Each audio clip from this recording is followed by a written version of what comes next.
Okay, it's the Dark Shadows experiment for day 40. That would be July 20th. You know, the stuff early on with the ghosts possessing the kids and so on and so forth, it's a retread. It is, however, a scarier retread. It included an episode that I flat out consider to be the scariest episode of the show. It is, as I said, a joyless apocalypse. There is a grungy feel to everything on the show. They must have changed lighting.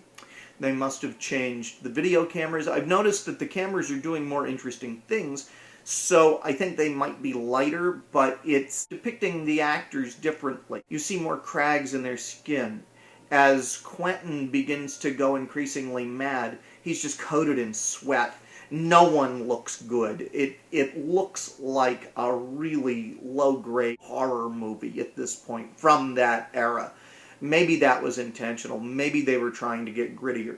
But the show definitely does get grittier. You know, as perhaps an apocalypse should be. It doesn't glamorize a Dark Shadows apocalypse or anything. It's in many ways actually like watching death. If you watch someone waste away and pass, it is just god-awful. And that's what watching the show in this section, everything leading up to 1840, and then frankly, the beginning of 1840, is like.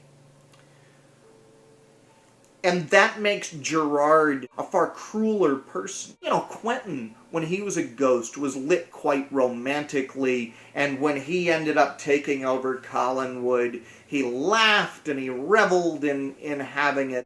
Gerard is just made up terrifyingly, and as is Daphne, who vaguely inexplicably becomes a real-world person. When Gerard ends up taking over Collinwood, he just kills Quentin with a touch, or at least knocks him out. He kills the kids. When we finally go to 1840 and we have the first episode there, in the prologue, they say the children are dead. Yeah, Gerard kills kids. Gerard kills David and Hallie. Dead. Gone. He doesn't just make them sick. No, he kills them. Gerard seems to delight in defiling others. I feel like the show has been defiled by him. The plot is so hard to follow that it's almost as if he's defiled cause and effect. And for the show, these aren't necessarily bad things. This is just where the show has gone. I think that's what makes it so uncomfortable to watch. Nothing will beat this guy, except maybe Julia Hoffman. 1840 gets off to a start where you have Gabriel Collins in the wheelchair, and he's cruel. You've got Thayer David back as Ben Stokes, and it's a wonderful bit of continuity that they have. It's a great way to pick up from the 1795 storyline.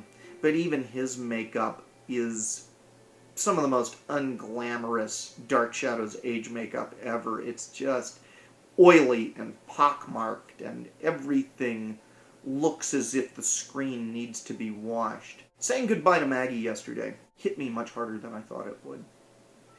And she starts out tough, and then with great optimism, and shows such pluck and such resourcefulness and such a will to live.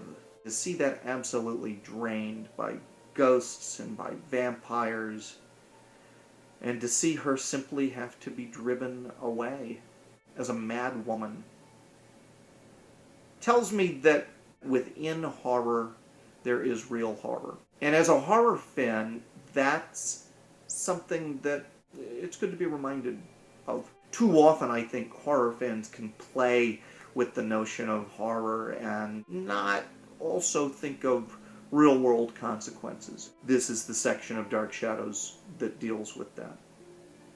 It's hardcore stuff. I'm looking forward to the rest, though. Let's see where it goes. Take care.